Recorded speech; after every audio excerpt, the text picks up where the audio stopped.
Hello, tiny friends. Welcome to TinyKeyHoleMinis. I'm so excited I could barely talk. I could not get back to this place fast enough. I still have some work to do in my room, but I have enough done where I can come back to my mini life. And I'm so glad to be back. As you can see, the dollhouse is pretty empty. I do have some damage on the shingles here, but I have enough of these to probably replace the whole roof. So the damage occurred prior to my YouTube channel, and that all happened in storage. So I will eventually get to fixing those. I do have a cover on because I have to share my workspace with Kiwi, and she likes to land on the roof. This string here, it just holds the roof open when I open it up and tie it back. But before I get to today's project, I'm going to fill the house back up and we'll do a little recap. I think the last video was the lights with the lamps. So I'll show you, I did install it. I did drill the hole in the ceiling up in this room up here. And I did install that light, which the connection is upstairs in, you can see tiny bit of it up there. But it's up there and I can turn it on and off, and I'll show you that when I get up into this room. We're going to do a quick recap. I'll show you everything I have so far for the sewing room, and then we'll get on to today's project. So the first thing I'm going to do is dust the house because it is so dusty. So I'm just get in there and dust the house. And you can't really see much of it, but it's there. And that cobweb is still there, and I have not been able to find that spider. That spider came and went. So, but I am just going to dust these areas here. Just give the floor a little bit of a dusting. I guess I'm going to start with the living room since I have that view pulled up. Ooh, that was a lot of dust.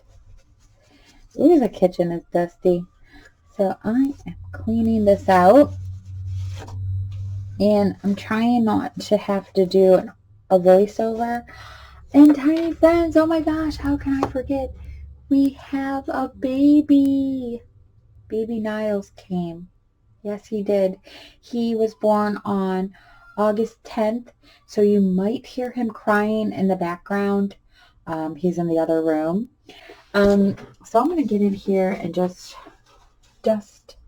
do a little bit of dusting before putting this back.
Okay, tiny friends, that is done. A few changes, but that's okay because I still have to work on all the rooms anyways. I feel a little discombobulated. You know, all my stuff is in new places, and I just have to get used to that. So I just wanted to show you the light, and then we'll recap on everything that's been made so far for the sewing / dressing room, and then get to today's project, which will be an iron board. I desperately need an iron board. Well, Margot desperately needs an iron board. I can go into the attic, and I'm also going to show you a few things too before we get started on the project. I can go into the attic and press the button, and it comes on and off. The light, the cord on the light is also movable. I can bend it and manipulate it any which way I'd like. I could turn this little button on. That light works. And that is it for the lights. So that's where we left off. What I did for this cord up here, I'm going to do for this cord down there. So it kind of looks like an old cord. So I'm going to coat those cords as well and paint them. So that is it for the lights. And let me see if I can show you up here. This is where the cord is coming through. And then all I'll do is just hide it with a box of some sort. The battery's over here. You can see how long the cord is on that. So I'll have to do some maneuvering to hide it. The house is somewhat put back together. Somewhat. And as I go through the rooms, I'll be working on it and whatnot. But I'm going to take you back down to the other cam so that I can show you some of the things I wanted to show you. Okay, so we are back, and first and foremost, the basin. The basin has some sort of discoloration that went on, and I think it had to do with the dimensional magic and the resin. Maybe they just did not agree with each other. A little bit of yellowing occurred. So since this was kind of like an experimental project anyways, I'm going to see if I can paint the yellow white. The whole thing isn't going to be painted white, so you'll still see some of the iridescent bubbles. And it's okay if it works out and I have some white frothier bubbles, because they are kind of white, aren't they? Some of that frothy bubbles. So I'm going to try to fix this. If I cannot fix it, the last resort will be to recreate a new one for Margot. So I'm going to leave Margot sleeping in her bed with Poe, and oh, we have a little bit of suds come off, but I'm going to leave her sleeping with Poe and see what I can do to fix this up. I wanted to show you this tin, this little tin. It's probably the size of a dollhouse, as you can see. It's almost the size, yeah, of a dollhouse. I found this somewhere, and it's signed on the bottom, and this is a hunky-dory design. Dana Cubic, made in England in 1988. And I've seen these little tins before. I've Googled them and did a search on this when I found it. There was a series of different ones. This one is the general store. But I thought This was so stinking cute. And now this is way too small of a scale for me to work in. I wouldn't even attempt it. I know I've seen so many makers, especially Queen City Minis, do tiny, tiny little scales that would fit in here. And I'm like, how do you do it, girl? I guess I will never know unless I give it a try, right? I don't think I want to give it a try anytime soon at this point. But I thought this was super cute. I bought it just because it was a little miniature house. I didn't get it for the dollhouse specifically, but I realized that it might actually work inside the dollhouse and maybe up in the attic. And I really do love that it's tin. I remember playing with the Mark's tin dollhouses from the 50s. It was my aunt's, and I would play with that thing forever. And it was kind of like this, it had the painted walls, and everything was painted on there like that. But okay, so I wanted to show you this. If anybody has one or has seen these little things, they're so stinking cute. Look at the detail on that. Let me know in the comments below. It does look like you can see the wrinkles there. It does feel like there's wrinkles there. I don't know if it got squished or if maybe the heat or something did that, or if they're all made like that. I don't know. If you've seen these, if you have one, if you know what this is or know anything else about it, please let me know in the comments below. I'd love to hear more about these little things other than what their description says on the bottom. Okay, so there's that. Here, tiny friends, I've been wanting to show you this. I purchased this little fishing pole set off of Temu a while back, and this little set is completely legit. The little nets on them have some weight to them.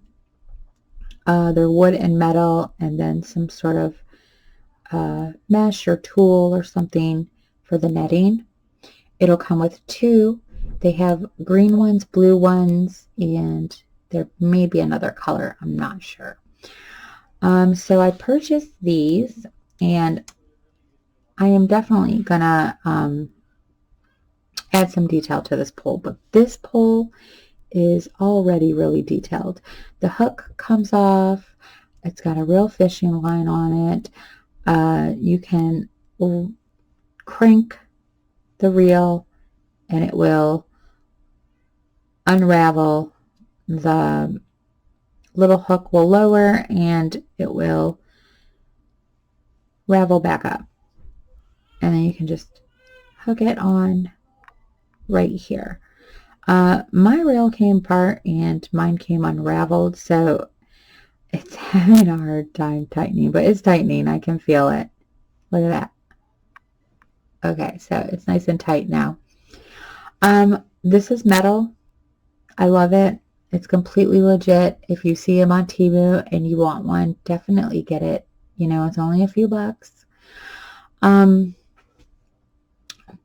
I was searching the fishing poles from the 1930s, and a lot of them had extremely large reels on them. And at first I had found this pack of little wooden kind of button reels, and I thought maybe this was gonna work. I wasn't really happy with the size, but I bought them anyways because I thought they were really cool and I could probably do something with them. So I bought them anyways. But as far as a regular fishing reel, it might work. but this is not what I'm going to use. This is what I was looking for. I like the way that it looks like a reel, and you can wind the wire or the fishing line up around it in that groove there. But I'm not going to use those, but I will find something to use those for. I don't know what they are. It doesn't really say. But the shop I got these from, like I said, does HO and N scale. So boats and trains and stuff like that. And I think this might have been some sort of part for the boat or something. I don't know. But I did find the perfect thing. Let me see if I can get it. I knew what I was looking for. I didn't know what they were called. I thought maybe it would be some sort of jewelry piece that people use to like put in their ears and gauge their ears. But this fidget spinner was broken, and inside is this giant looking reel. And I know what I'm looking for. If I come across it, plugs, that's what they're called. I'm sorry, I had to think about it. So they have these ear plugs, they're called, and they're actually to gauge your ears and make your holes bigger, and they look just like the fishing reel from the 30s. So I was looking for some of those. Maybe, you know, they got different sizes. So I have not come across any of those yet. And this has a bearing in it. And I thought maybe this bearing might be big enough. So I might somehow be able to put this bearing on the fishing pole. They were really that big. Sorry about the glare. They were huge. If you look at the pictures, do the wires go down like that on a fishing pole? I'm going to have to go look, or do they go up? I want to make sure I put the reel right. But I might use this if I cannot find the earplug that I'm looking for. So that is that. I really love that fishing pole. Holy moly, it's so legit, tiny friends. I'm going to have to try and figure out how to get this out. Let's see. Okay, so I went back to this antique store that is down the road from me and found these. I have been wanting a colander, and I found a metal one, a metal copper one. So I'm so excited about that. And it came with some pots and pans and some lids and a little metal bowl, a little pot, and this extremely large cowbell that I have no idea what I'm going to use that for yet. I don't know if I'm going to use that at all, but it was in the bag in the little lot. So I wanted to show you those. You saw the new doll. I have taken her apart. I do have some work to do to her. When I bring her back, she will be in pieces, and we'll talk more about her. Let's recap on the sewing room and all the stuff that I have made thus far. I have a tray up in the room here, and I plan on making a body mirror. Now, this was a piece that I started, that I originally cut out with my Cricut machine and layered the chipboard together, and then I put some wood glue around the edge to soften it up and seal it up, and then I painted it. I'm not very fond of it, but I do have some pieces coming that I will need to finish this off. And I have some decals here from Temu that I will be adding on for a carved wood look, and I will be making a stand for it, and hopefully I can make it swivel. So I do plan on creating this full body mirror, standing mirror, for the sewing / dressing room. So that is one of the projects that I do have in mind to do. I do have a lot more to do. So we have the sewing machine, the sewing table, the little chair with the pillow that is stuffed with rice, but I do know where my seed beads are now. The dress form and the antique folding screen. Added a little tiny, I have this little tiny metal cup, and I think it came in the lot with my Petite Princess stuff. And it doesn't have a bottom, but I just stuck some wax in there and then just put the scissors in it. And I just like the way that it looked, so I'm going to leave that like that. I am going to add some fabric to this, which I did forget to do while I was making it, because I kind of wanted the fabric to go under the needle there and slip in there, and I completely forgot that I wanted to do that. But I am going to add some fabric to this as well. I also took one of these. I don't know if you've been watching my channel for a while. You might have seen this as one whole piece. Oh yeah, this was in the bedroom as one whole piece. What I decided to do was cut it in half and create little half circle rugs for the doors, in front of the doors. So I'll be putting these around, maybe one in the bedroom, one in front of the door. Maybe both of them will go in the sewing room, one in front of the closet, one in front of the door. So I did that. I have my little list here of what else I need to do. I do have some shelf brackets that I want to create, some shelves. Here's the little table that was in here, and I took the little doily off of it because originally that doily was on the fireplace mantle underneath that decorative dish, which is now back over there. So I can create another doily or place something else on there.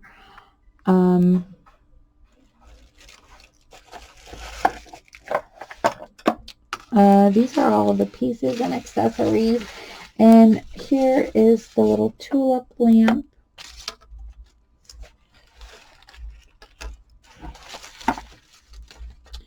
A little piece of cloth. I don't know, I have some fabrics in here that I kind of wanted to use in the room, maybe as maybe some bolts of fabric, or maybe in a little basket or something. But those are a couple of the fabrics that I picked for the room.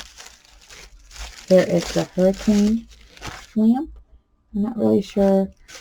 Oh, you know what? That actually goes in the bedroom, and I put the tulip lamp in there. But that's okay. Here is the little chest, the sewing chest, the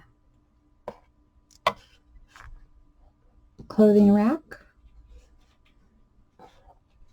We have the little fan, a couple baskets and the iron.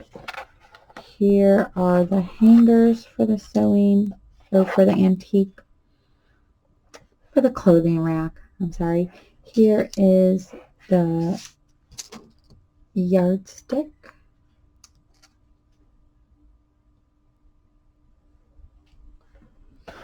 The little basket of yarn. I'll set that right here on the table. The little ball of yarn that has fallen out of the basket and onto the floor. A couple magazines. A little knitting book. my sewing box that I absolutely love. And guess what, tiny friends? I lost a button. I lost a button.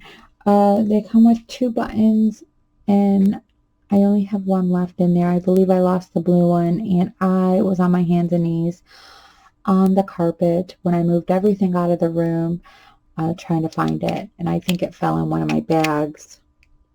I don't know, but it's okay. I still have one. I have almost everything that it came with except for I have everything that it came with except for that one button. Go figure, right? The whole thing just fell and everything went everywhere, so I had to search and find it. It was devastating. This is the other sewing box that I'm going to revamp. And here's a little piece that I found. It's a little bolt, but I am thinking about adding it to the back of the fan and giving that some more detail. And it kind of fits perfectly back there, and I was thinking about doing that. So I'm going to hang on to that. All these accessory pieces I'm going to put back in this little box, and we can get started on the project.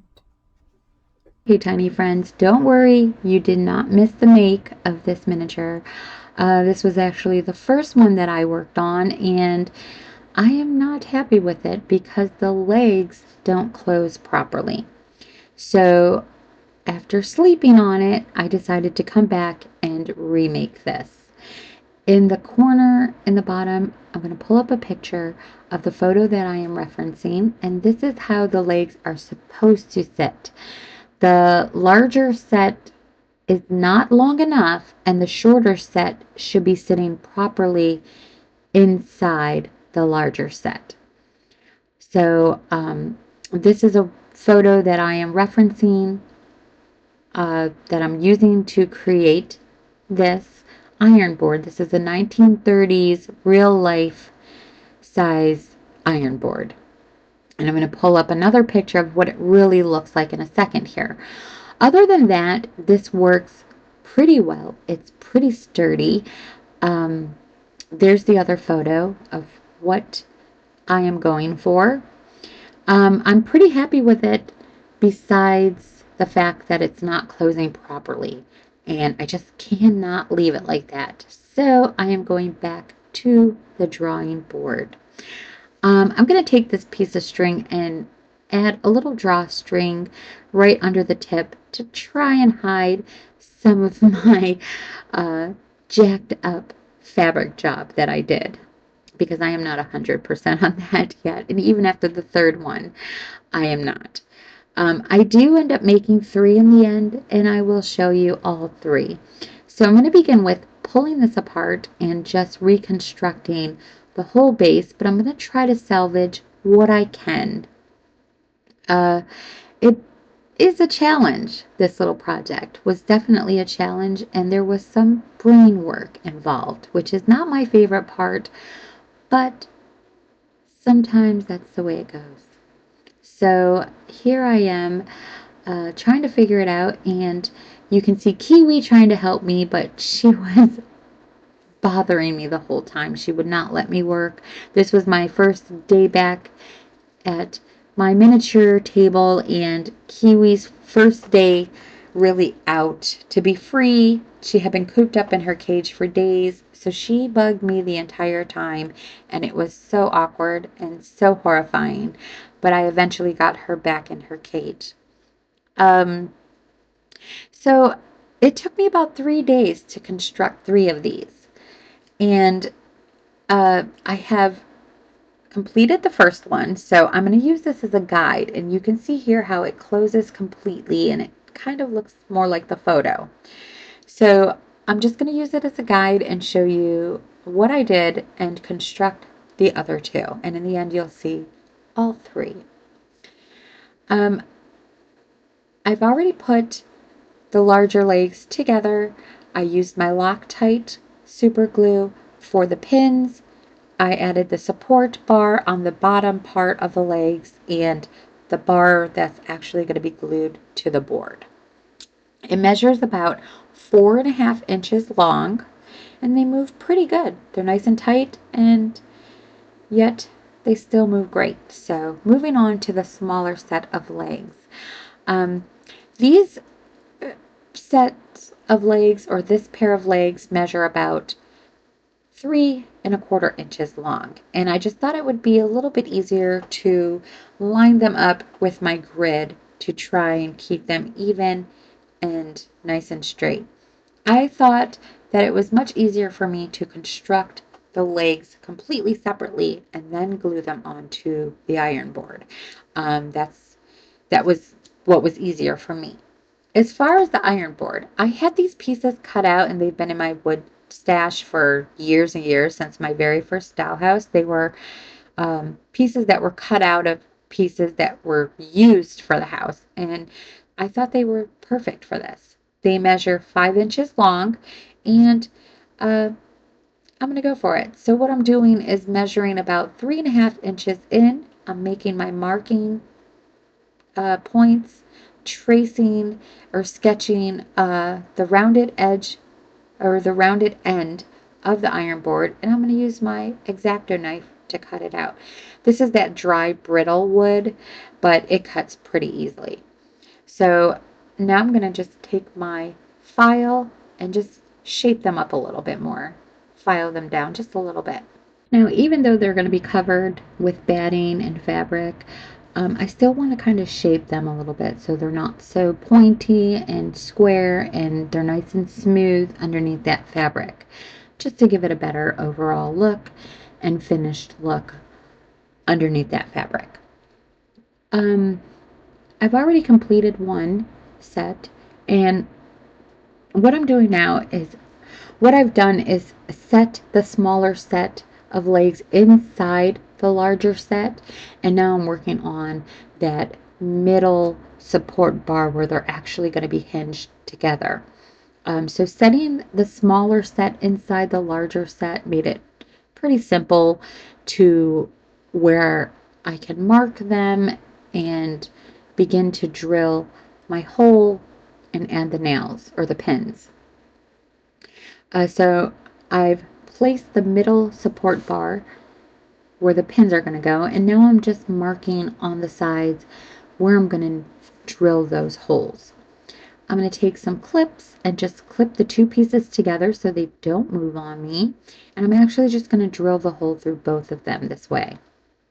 And you may see a little tiny hand on the side of me. That is my grandson. He is just helping me out. And he's asking me tons of questions and just curious about what's happening. So I'm explaining to him as I'm going along. So as you can see, or if you didn't know by now, this is a voiceover. The recording while working did not last very long, which it normally doesn't in this house. So I had to resort to a voiceover overall. Anyways. It does make my editing a whole lot easier if I could just record as I'm working. So here I am drilling the hole in, and I'm just holding that bar into place. I'm not going to drill all the way through the bar. I'm going to have to do that separately. So once I get my points where the hole is drilled on the legs themselves, I'll pull that bar out and then drill the hole through each end of the bar. So this is what I'm doing right now, and it's pretty simple. I'm using coffee stir sticks, so they're so simple to work with. You can cut them with scissors. So they drill pretty easily. I'm going to add a little bit of glue on each end of the support, and this is the bottom support that I'm adding. I've already added the pins. I've already gotten that installed and put into place. And I'm using my wood glue, my Gorilla wood glue. So I'm just adding a little extra glue for support. And this piece is basically finished. The support bar for the hinges, I used a bamboo barbecue skewer. And for the support bars, a skinny stick, which you can find from the Dollar Tree or from the grocery store or your craft store. So here the piece is. I'm just making sure that it pops out and it moves and it's not glued shut. So I'm going to hold it a little bit just to give it a little bit of pressure where I just added that support on the bottom of the smaller legs just for a few minutes. This is the pile of wood that has accumulated over the whole time I've been working. So I'll just add that to my stash. Never throw away those little tidbits because they definitely come in handy, tiny friends. Right now, I'm pulling apart a mini clothespin, and here is the spring. Don't ever throw that away. You can use that for a mouse trap. And if you don't know what I mean, you can find that video in my playlist. It's a quick and easy DIY that you can make for yourself, miniature mice traps. Okay, this is the one that's completed, and again, I'm using it for a guide before adding these little stopper pieces into place.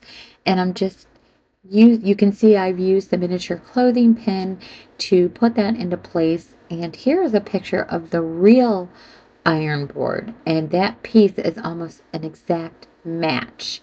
So it's going to allow this board to have two heights.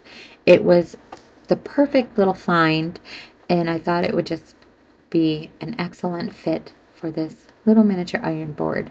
So I'll get two heights, and now I'm just going to take this piece and kind of like try it out, make sure it's going to work out, mark where I need to place the little pin stopper, if it's going to be level, if it's going to sit right and function properly. So all I'm doing is just kind of trying it out before I actually commit to gluing this down. And these were just some of the problems that I came across while building this project. So I came across some unbalanced, unleveled boards where they were sitting up too high or they were tilting a little to the side and had to start all over again or try and solve the problem. And it took some brain work. I'm not going to lie. It was a challenge, tiny friends. So that's what I am doing here. So, big difference from the very first one. These ones actually are more proper to the real iron board. So, and I just kind of marked it, and I'm using my Gorilla Wood glue to glue that into place. So I'm going to glue them down and go from there, and hopefully this works out. I am still kind of winging what I'm doing because I'm still trying to figure out how this whole thing needs to be constructed beyond the legs. So, yeah, I had to use my brain for this, tiny friends, and it hurt. It did. It was quite a challenge, but I am very happy that I proceeded on with this and made this sweet little vintage iron board. So I'm going to do the same thing with this one. And I know I didn't give you one-on-one basic step-by-step instructions on what I was doing or measurements, but it was a pretty big project for a little miniature. So and I definitely did not want to get burnt out from this. So I sorted through the pile of footage that I had to try and construct a sensible video for you all to see. So as far as the measurements go, the larger legs are 4.5 inches. The smaller legs are about 3.25. The iron board is about 5 inches, and I basically just eyeballed the support bars. So that's all the accurate measurements I can give you, tiny friends. I'm so sorry about that. But I am not a measurer, if you don't know by now, and I am usually eyeballing what I make. Okay, so this one seems to be pretty good, pretty sturdy. I'm just double checking them, going over them, and this is where I have found the problem with this board actually tilting to the side. So back to the drawing board with this one, I'll figure that out and come back for the fabric. So I'm going to be using these two fabrics today. Now, I know that they are vintage, and it is safe to say that this one came from the 70s by looking at the color palette. And as far as this one, I'm not really sure. It could go back as far as the 30s. It came from an old apron. But this one definitely came from the 70s. So I'm going to be using these two vintage fabrics today and some batting. And I'm going to skip over this process because it's tedious and it takes a while to get there. I did make a couple accessories to go along with this, so let's look at the final results.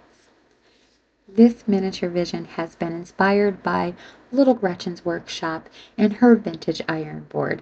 If you have not seen that video, tiny friends, you can click the link in the description box below and check out how she made hers. And Gretchen, I want to thank you for inspiring me to make my own, because without yours, I kind of wouldn't have a guided direction to go in. So thank you so much for sharing your miniature vision of a vintage iron board. And tiny friends, go check out her vintage iron board. If you have not seen it yet, just click that link. I want to thank you all for being here and thank you all for subscribing. I hope you enjoyed my version of the miniature vintage iron board, and I hope you enjoyed this video today. And if you have, please click that like button and give it a thumbs up. It really helps my channel. And let me know what you thought about it. Give me your ideas and thoughts in my comments below. Don't forget to click that top bell notification button to be notified every time I upload a new project. And those of you that haven't subscribed but are watching, thank you for being here as well. And you're more than welcome to click that subscribe button if you want to see more of my projects. It really does help my channel, but either way, I'm happy that you were here. So thank you all, and tiny friends, I hope you have a lovely day. Until the next time, I will see you all on the mini side. Bye-bye.